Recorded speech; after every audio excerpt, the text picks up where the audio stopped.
Hi, I'm Jack O Shea. I'm a butcher here in central London, Selfridges Food Hall. Grandad was a butcher, great-grandfather was a butcher, back 8 generations, so good for nothing else, only butchering. Today I'm going to be going through grilling cuts on beef carcass. We spend a lot of time on making sure that the animals are properly farmed.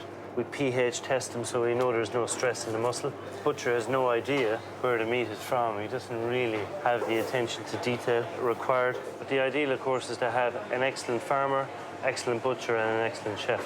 Good meat is so precious that if you don't learn to cook it right, you're wasting the steak, you know. So it's all about the fat content and the connective tissue. So if you have something like that ribeye, right, that has all this fat and this connective tissue in there, that piece that joins that muscle to that, if you cook that blue, like some French chefs, and it's almost like kind of they're showing off, oh, I ate my steak blue.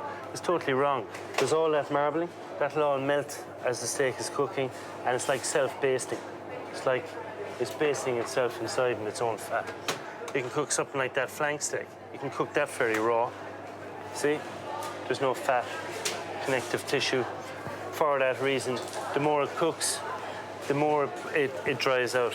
And dry steak, overcooked, burnt protein is just, it's no good for anyone. So something like a fillet that has no fat to sustain it, you can cook it very, very rare, and it's better cooked rare because it doesn't hold up to overcooking. You know, people's perception is that it's the best because it's the most expensive, but it's not, certainly not the best steak. Flavor-wise, it's the most tender. Tenderness is work-related, yeah, and flavor is work-related. So the more work a muscle does, the more flavor it has. So you don't necessarily cook all steaks in the same way. You can't cook a T-bone like you cook a fillet, or certainly a ribeye like you cook a fillet. So you have to treat them all. You have to apply the heat differently with every single muscle. It's kind of like listening to music.